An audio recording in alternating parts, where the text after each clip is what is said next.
next one, number 16 from 2011. This was CM Punk. Didn't know if he was going to fucking re-sign. He was going to go home. He was going to have this match with John Cena for the title. He's going to take the belt with him. He's going to take the belt with him. He's going to whoop his ass and walk out champion and not look back. And that's exactly what the fuck happened. In Chicago, in Punk's backyard. That was a good fucking match because they really made you believe for a second that... Yeah. I will say this about Punk. He is probably the most successful dude in his hometown over anybody else. Would you call him, let's go out of the last 20 years. All right. Would you call him the most successful indie wrestler to transition to the quote-unquote big time? Probably, yeah. But then again... Even ahead of, like, Seth Rollins, a.k.a. Tyler Black? Or... Because I don't... Here's the thing. The only thing I think of is they came in at different times. They did. So I feel like... But who do you feel had more success? Oh, man. Because, I mean, to me, honestly, I do think Punk had more success. I mean, I don't think he's better than Tyler Black or Seth Rollins. But I think old school CM Punk and Seth Rollins would have a phenomenal match together. Yes. CM Punk now and Seth Rollins? No. No. I don't think. But you can't leave AJ Styles off that list? No, because I look at it from different angles. I look at it as a CM Punk, a Seth Rollins, a Kevin Owens. Yeah. Those kind of guys. But they all came in at different spans, though. Right. So everybody's had a different career path. But I would say Rollins over Punk, though. Really? Just my opinion. I get you. Okay. Only because look where he's at, and he's still got another good 10 years in him, if not more. That's true. You know what I mean? I will. Where Punk's maybe got about 5. And that's being generous. Right. And that's, yeah. Where Rollins at least another 10, 12. At least. Okay. As a top guy. You know what I mean? Okay. All right, number 15. We are getting there, folks. No holds barred for the World Heavyweight Championship. When Hulk Hogan versus Zeus. Oh, wait, that's not the no holds barred match? No, not that one. Shit. That was a good one. That was my favorite one. They did have a SummerSlam match, though. Do you remember that? Smelled dookie. You smelled What's that smell? Dookie. Dookie. Not the...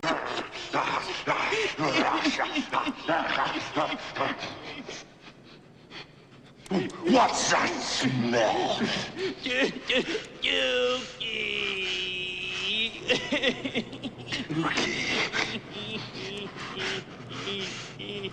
The cheesiest line in a movie, but it's fucking great. How does that motherfucker literally hop out of a car through a roof, didn't kill himself? I don't know.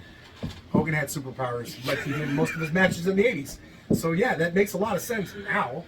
All right, so this one, like I said, for the World Heavyweight Championship, no holds barred, Randy Orton versus Christian, 2011. I'm sure that was good. I mean, Christian was on a streak, man, of like some really... That's another guy that I feel could have been a top-tier guy in WWE, but they never pushed him to that ultimate limit. Yeah. He was always good with Edge. He had the ECW run where he was ECW champion, but I feel like he could have been right up there with Edge as one of the top guys in WWE. And that match because he was champion going into that, let's be honest, the only reason why he had the belt was because Edge got hurt and retired. Yeah. Sadly enough. It was more, I think, it was more of a favorite to Edge. Yeah, it was like nostalgia. Yeah. Okay, well, we don't have Edge, but hey, let's push his best friend. Yeah. And that's why they did it. Not saying that I'm not taking anything away from Christian. No. He's a great worker. Because he should have been up here, where he was kind of right about here. You know? Solid fucking worker, great on the mic. Yeah. Good heel, good face, either way. Yeah. You know? All right, number 14, guys, 2008, Hell in a Cell, Undertaker versus Edge. Again, another person that I think Taker works well with, and it's Hell in a Cell, so you know they're both going to step up their game. Fuck yeah. Anybody that worked in a Hell in a Cell, that works in like an Elimination Chamber, those gimmicky type of matches, you have to take it to the next level because we've seen several of them. So we've seen Rob Van Dam jump from the top of the pod and almost kill poor Triple H. So now you have to up that when like a person like a Montez Ford goes up and climbs up the damn thing and then does a flip and then jumps onto everybody. You always have to come up with something different in each one of those matches to stand out from everybody else. And then you got two guys in here who don't phone it in, who've never phoned it in. They don't fucking... I will say, though, you all have to live up to it when you're in Hell in a Cell because everyone remembers Undertaker and Mankind. So when you're in Hell in a Cell, you definitely have to say, all right, what can I do to somewhat not outdo that because you never will. You never will. You never outdo that. But what can I do to make it look like, damn, man, we worked just as hard to get with Mick and Undertaker had in their match. And no one are ever going to get that point, but you have to kind of do something that stands out for people to say, shit, that match was good, you know? So, the one coming up that, in my opinion, should be number one, and honestly, this, and I don't know if it was either before or after, but these two matches, in my opinion, best matches of fucking all time. I can see this is your match here. Number 13, Yeah. 1991 Intercontinental Championship, Bret Hart versus Mr. Perfect. Yes. Two of, in my opinion, the greatest of all time. Mm-hmm. And, Solid match, dude. and fucking Perfect was working this match with his back was bad. I think he took a hiatus after this. And I think this is when he went into commentary after this. Yeah, he just managing some commentary and stuff like that. Yeah. But when Flair was at 91, what year was that? 91. Because then Flair came in 92, right? Yeah. So then, he worked with Flair quite a bit in that time. And then their match at King of the Ring, which it had to have been Was that before. the first King of the Ring? I think so. That's Because the one year Bret the one won. that Bret and Bam Bam was the final, Yes, right? yes. Yeah. And those two matches, in my opinion, if someone said, "Hey, show me a match that you define professional wrestling by," I'm going to show them one of them. Dude, for as much flack as Bret Hart gets, he was a damn good wrestler. Yeah, he He really was. A lot of people don't like his attitude, the way his outlook on wrestling. Then you also have to put yourself in his shoes, though, and look at a lot of the shit that he went through from being the. Was he ever considered to ever be a main event guy? No, but he was in the right place at the right time. But also, look at the generation he grew up in. Yep. Look at the family he came from. Yep. The tradition. I mean, yes, he's going to take that shit 100% serious and Absolutely. let you know if. So fuck it. And another person that I feel, and I say this before his death, Owen Hart should have been a fucking main event guy. He would have been. He should have been, but he would have been. When he wrestled Bret for the title, he should have won the title. I'm telling you, dude, Owen Hart was a main event guy. Yeah. Should have been a main event guy without any doubt. I'll say this, and it may hurt some people's feelings. I think Owen was a little bit better of a wrestler than Bret. I agree. But again, Bret got that here, and Owen kind of always stayed right here. But they had phenomenal matches together. And I'll give Owen the edge because I don't think it's not that Bret couldn't do the flips and things that Owen did, but Owen had more of that. What? I didn't say he fucking flipped on his way down from the fucking roof. You fucker, but what you didn't realize, what you said was, I'll give Owen the edge. Oh, over the edge, huh? That pay-per-view was called Over the Edge. Yeah, it's over the edge. He didn't mean it that way, folks. I am the asshole that realized that he said edge, and I was like, oh no. Okay. Anyway, right. Owen was Owen, if you think about it, was the Blue Blazer, and he was doing flips and stuff and all that shit. Bret, on the way down, he was. If he wanted to, son of a bitch. Bret could do those things if he wanted to, but Bret stayed the technical wrestler. Yes. And that was what suited him. But to me, Owen was the overall wrestler where he could do the flips and shit like that. Where he could do the technical wrestling, he could do the high flying. So Owen was the overall performer, where I feel like Bret stuck to the technical wrestling. But that's what worked for him. Don't get your panties in a bunch either.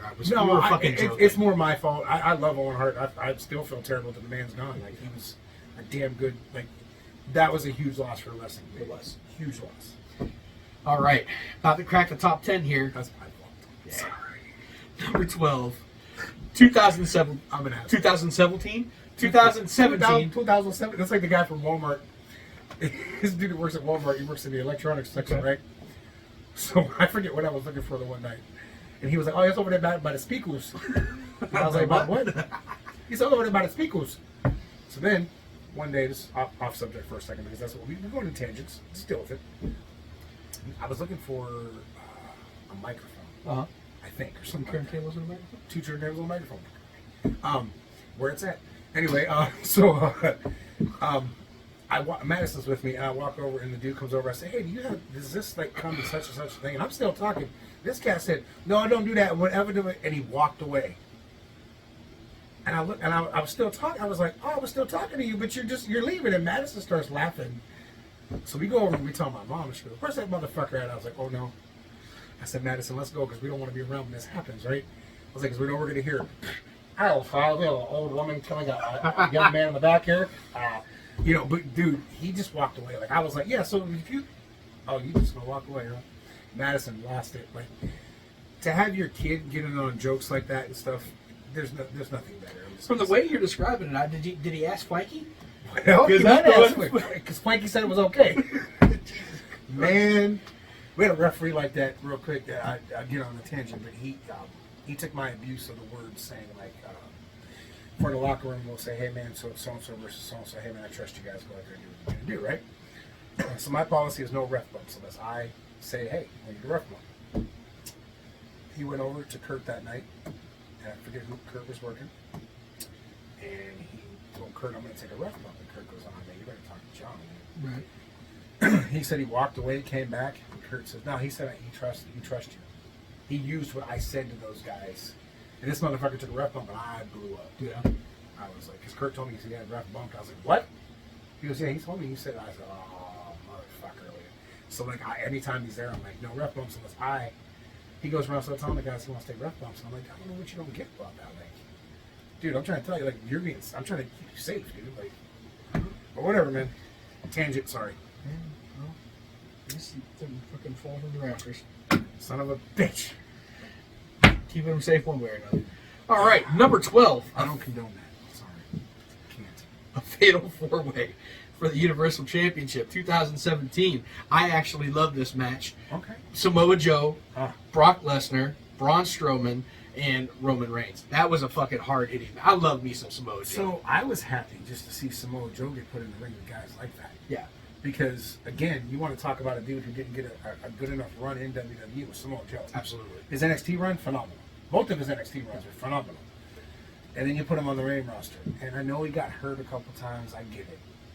But, dude, he could have been so He should have been champion at least Yeah, once. he could have been so much bigger than what they gave him, man. Now, he would have been another person, but it came from the Indies. I think would have been super successful, too. He would have been fucking over in the Maybe 80s. not in the same... Oh, Joe's gimmick? Yeah. He would, Absolutely. yeah.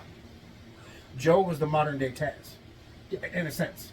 Could you imagine him in like Mid-South or Bill Watts or someone getting a hold of him and just fucking making him a monster heel? We'd have been Dark Side of the Ring about him. Yeah. Seriously.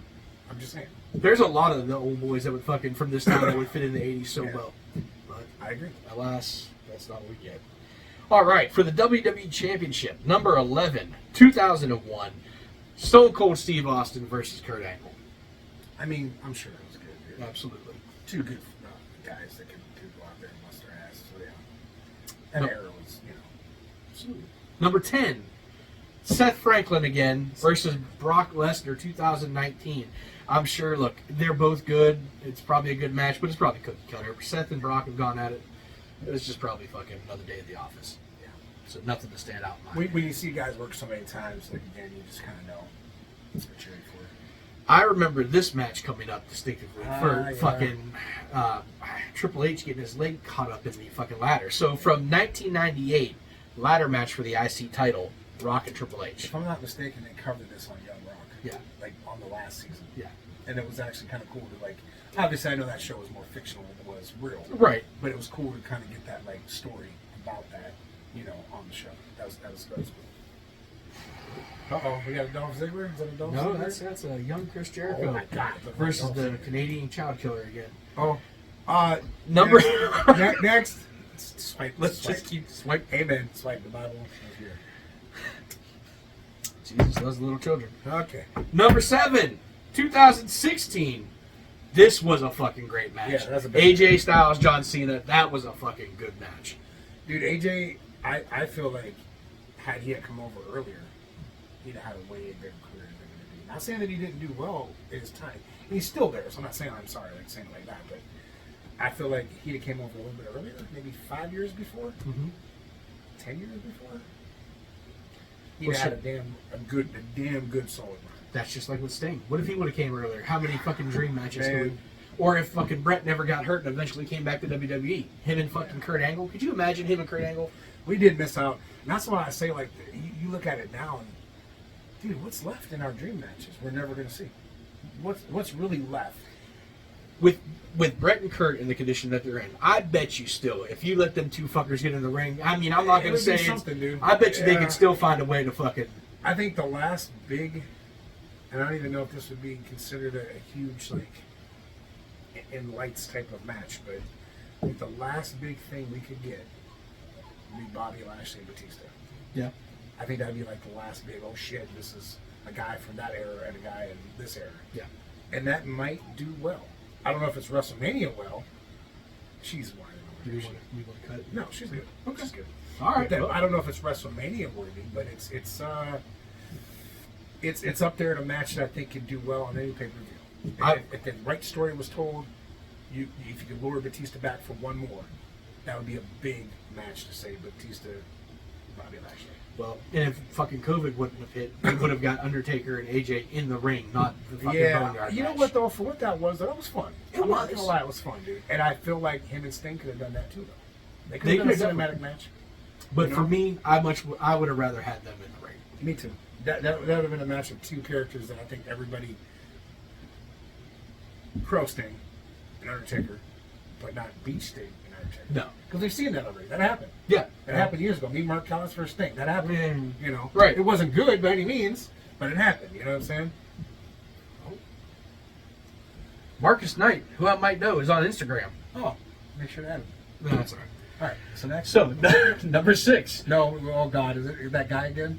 WWE Championship, John Cena versus Daniel Bryan. I mean, Brian's always good in the ring, dude. So I'm sure that was solid. You know what I mean? Ah, here comes another classic. Oh wait, are we at the top 5? Yeah, Oh, top shit, 5, top number 5. 5 Here we here, go. guys. From 1995, fresh off, well, I don't want to say too fresh, but off their WrestleMania match. Shawn Michaels, Razor Ramon, Intercontinental match for the ladder match for the Intercontinental title. Can you create lightning twice though? No, you couldn't. It was good, Yeah, but no, it you wasn't as couldn't. good as their WrestleMania match. No. So, All right, number 4. This was a great one. Owen Hart, Bret Hart, 94 steel cage match for the WWE title. Yes. Owen should have won. Just saying. Should have won a movie. Absolutely. But again, we just talked about those two having good matches together. So yeah. Number 3, Eh, I don't agree with it.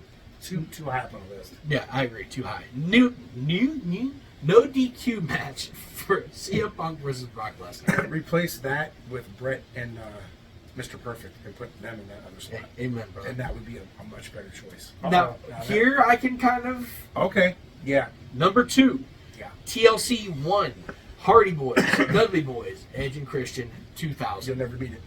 That was Again, a- that's another match where you're doing your first ever TLC, right? That was the first of Yeah, its that kind, was right? TLC 1. So again, now if you're in a TLC match, you have to think all the way back to that match and say, how the hell do we top that? You can't. You can't because it's the Dudley Boys, it's Edge and Christian, and it's the Hardy Boys. How do you beat that? 3 of the best teams at that time. You can't. So, the theme this season so far has kind of been like full circle, rabbit hole, whatnot, with AEW coming up in August, Wembley Stadium. Yeah. What Bleacher Report has down for the number 1 match of all time. I can agree with this, though. I can agree with I it too. can agree with this. And I think you people will understand because we're talking about Wembley. Yeah. It's Bret Hart versus the British Bulldog, the Native Son, 1992 IC title match. That was a good. Main evented fucking.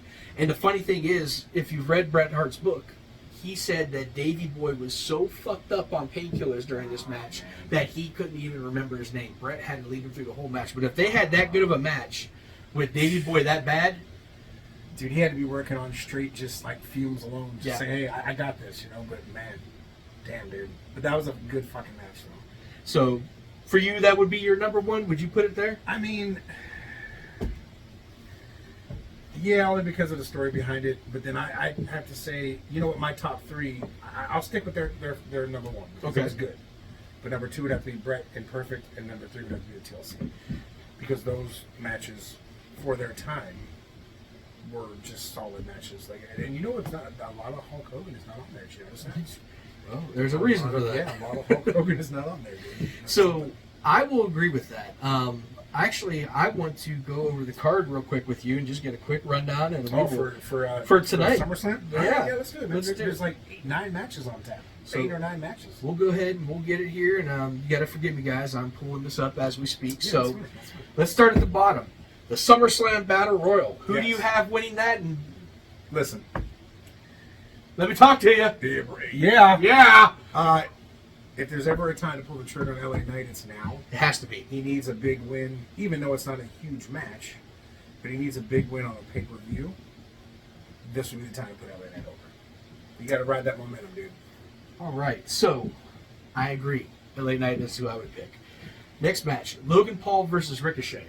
Now, there's a line. I caught the thing that they did on Raw where he was talking about, hey, isn't that your old lady, the ring announcer? Yeah. And at the end of the night, she'll be, I forget how are you going to feel when she has to say my name? Yeah. Well, see, he didn't say it that way because that's what I would have said. I would have said at Right. the end of the night she'd be calling my name or something. Right. That's what I would have said. And I feel like that's what he was going for. But he probably had to keep it PG-ish. Yeah. But yeah, that's how I would have. But Logan Paul has to go over. You have to, because he's lost to Seth Rollins, he's lost to Roman. Roman, so you got to put it. If you're going to continue to keep bringing him back, and they are, and I'm not knocking Ricochet, he's a damn good wrestler, but He's cannon fodder. He's just. yeah, I'm sorry. You got to put Paul over this time. You have to. To be a contender for something else. Absolutely. You have to. So what is probably going to be, is rumored to be at least, Ronda Rousey's last match in WWE, Ronda versus Shayna. I feel like Ronda's going to do the right thing and put her friend over. She needs to. Yeah, I she mean, has to. Isn't that kind of a rule of thumb? Even if she's not on her way out after SummerSlam, even if she doesn't leave until September, they'll have a rematch, and Shayna will probably go over. If Ronda goes over this time, Shayna goes over big next time. But I would say this is Shayna's real big first, big pay-per-view match where she needs that win. Because she's going to be there, whereas Ronda will not be there anymore. And from everything I'm reading, Ronda's as soon as that fucking hand comes down, she's out. Yeah, she's ready. So I She's think ready. she needs to put Shayna over. So in my opinion, what could definitely be match of the night, we've got Gunther versus Drew McIntyre for the IC title. I got to go with Gunther all the way, man. Absolutely. Here's why. I'll say this: if you've been watching the product and you've been up on it so far, Drew just came back recently, but then he got casted in a film. So now he's been filming for the past 2 weeks, whereas Gunther's been on TV doing his thing. And I don't feel like there's enough build-up for Drew to go over this time. Mm-hmm. Let Gunther hit that honky-tonk man, honkometer, bring back the honkometer, and let him beat and become the number one guy in the Intercontinental title, and then have him lose it. You've been doing it with Roman for 3 years. We can give Gunther a 400 and some odd day run. Absolutely. Okay. All right. Triple threat for the WWE Undisputed Women's Championship. Oscar versus Bianca Belair versus Charlotte Flair. I don't. It's tough, man, because it's rumored that we're going to get Charlotte and Bianca at WrestleMania 40. So that's what you do, in my opinion. You give Charlotte the belt. You know what I do? Let her run till Mania. Nope. No? Let Charlotte win it. Okay. Let Io Sky cash in. Okay. And between that, you still run your shit. Okay. And then you lead up to WrestleMania. I only say that because Charlotte had a little bit of a nice run, the last run she had. She hasn't had one of her win it, lose it right away runs yet. So who do you... Okay, if Io cashes in, I'm assuming you want her to win, right? Yeah, I would say yeah. Okay, then who do you have at WrestleMania 4? Or is it just a non-title match then? No, you can... by WrestleMania 40, you can still put it on. You think have one of them? By then, you know what I'm saying? Okay. My thing would be let Charlotte's 15th run be... Let her 16th run be bigger. Because that's the big one. You know what I'm saying? So would you have Bianca win the Rumble then? To maybe get her way back into the title Hasn't she picture? won it already now? I don't know if she has, because she was definitely champion last year during I'm trying to the Rumble. remember if she won. I think she... No. Yeah, she did win it the 1 year. She took out Rhea. And Rhea won it the next year. Okay. So, yeah. Okay. I mean, it's possible that she could double it up and win it again. But, Yeah. You know what, man? Because if you put it on Io... Then you have that. You could throw in Shotzi. You could throw in Bailey because eventually they're going to fight too. Yes. You have months where you can go down the road and fuck with that. You know what I'm saying? Absolutely. That's what I would do, but that's just my take. But again, I don't know what's going to happen. Okay. Fair enough. I have another scenario like that in the title match too. So that's how I feel about that too. Yeah. Yeah. World Heavyweight title. Finn Balor versus Seth Franklin. Finn Balor goes over and Damian Priest cashes in on his ass. That's how it needs to be. I agree. Dude. Because it's going to happen. Look at the teases that have been happening. It just happened on Raw. Or do you think it happens on Raw? Do you think it happens the night after? Needs to happen right then and there? Or maybe they recreate history like you said. Maybe let him come into Raw that next night and boom. It's possible, dude. Yeah. It's possible. Usually your Raws after a bigger pay-per-view, they want to make them big. That's the way to do it. But I think Finn wins. He gets his 7-year redemption. And Priest says, fuck it, I'm cashing that bitch in. And wins the title. That's just my take. All right. Pre-main, we've got old Cody Rhodes and Brock Lesnar, the rubber match. Cody's got to go over. Yeah. He has to. There's been talk of a possible Bray Wyatt jumping Cody afterwards and them going into a feud. I don't know if that's going to happen or not. That could run him for Survivor Series. There's the talk of Randy Orton showing back up. Yeah. That could easily be a feud too, because you know that would be good as fuck. But Cody's got to go over though. He has to. He has to. Or his finish the story would be completely dead at that point. Just dead. Tribal Combat, Tribal Warfare, the main event. Main event, Jay versus Roman Reigns for the WWE Undisputed Universal Championship. God, it's a mouthful. We talked about this earlier. I'm all about that full circle story, right? So this whole thing started with Jey Uso and Roman Reigns, right? Right. 3 years ago, dude. 3 years ago, they fought in a cage, and then they eventually started the bloodline. Right. Okay? Full circle storytelling. Put Jey Uso over on Roman Reigns. You have how much time until WrestleMania 40? Let's see here. We're 5, talking 6 August. months. We've got a good 6 months in between that. So Jay runs with it for a month or two, maybe 3. See, you can put it back on Roman very easily at any point in time. But right now, I think they're trying to they want him to beat it, but he's already in the record books, man. He's already in the record books. He's surpassed Bruno Sammartino's first run. Right. He's surpassed Hogan's first run. Now he beat Pedro Morales' run. He'll never beat Bruno and Bob Backlund's runs ever. Right. Because those were like 4 years, 8 years. Like those were years, man. That you're never gonna have. You're never gonna see that. But we're never gonna see this happen again in our lifetime. We are never gonna see one guy hold a title for almost 4 years. We're never gonna see this again. We didn't see it when it happened years ago with Bob and Bruno. Yeah. But we're never gonna see it again. But I mean, I agree with you to a point on that. But my whole thing is, like, so many people were disappointed by Cody not winning last year. They were, yeah. And to me, it takes the piss out of it if you don't let Cody be the one to dethrone him. I mean, because to me, that's the whole story. But I get what you're saying too, because that is coming full circle. That's full circle. It is, but it's just. But at the same time, too, the whole thing was also Roman hasn't been pinned either. Right. And that's already been. Jay got him. And you can't put the genie back in the bottle. No. So at this point, Roman's gonna win. We all know that. Yeah. But I would at least a dusty finish. Yeah.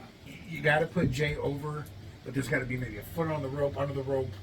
Something's got to happen, but Jay has got to be crowned that champ. He's got to get that 3 count and get that announcement, and then maybe they reverse the decision. Something's got to happen, dude. It's not that I wouldn't want Jay to win, because to be honest, I mean, Cody's cool and all, but he's not really who I want to.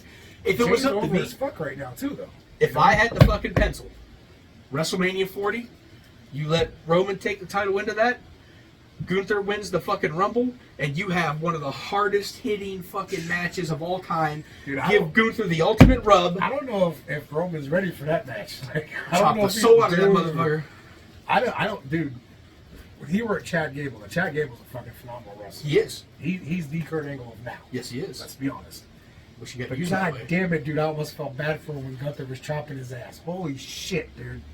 Like, But man. I am high on Gunther, Me and too, dude. I It's fucking- love him. I love the gimmick. Well, it's not even a gimmick. I just love the. It's that old fucking Yeah, style, man. just Yep. old. They call him the ring general for a reason. Yep. He fucking, yeah. But that's who I would want. That's not a bad scenario. Like they said, and I read this not too long ago, that they feel like Gunther and Solo are their guys for the next 10 years. Okay. I'm okay with that. I know they won't do it, so I'm going to say. Solo's eventually going to work Roman too. Yes. We're going to see that happen. So if they're not going to give us that, then I would like to see at WrestleMania Gunther and Brock. God, That's got to happen at least once. They It's got would to. just Got to. murder each other. Dude, when they had that interaction in Rumble, everybody was like, "Yeah, we want to see this." Yeah, But you got to put Gunther over though. you do. have to. I agree. Brock is a sporadic every now and then. It's okay. He'll come in for SummerSlam. We won't see him again until November, probably. Then after that, we won't see him again probably until the Rumble. Yeah. But we won't see him again until Mania. Well, he'll pop in, but he won't wrestle. Right. We'll see. We might see him in Saudi Arabia, maybe, because he's a moneymaker. Payday. But we won't see him again, bigger pay-per-views until like Rumble, until like fucking Mania. If you're gonna put a guy who's going to be there and you want to trust in him to be your guy for the next couple of years, you got to put Gunther over it. Yeah. You have to. I agree. You have to, dude. Yeah. Well, this has been one of the longer episodes of this season so far. You got our picks for SummerSlam, which will be happening later on today. Which when you see this, it'll probably already have happened. But Right. still, it's okay. You know, it's like time travel and shit. And then you also heard our opinion on Bleacher Report's top 50. So with that being Virgil said, and Delete the Clown. hey, I mean, everyone's got to have a spot, right? Everybody's got a price. They do. And apparently everyone's got a podcast. Right. Yeah. We do too. It's okay. So, all right, guys. Until next time.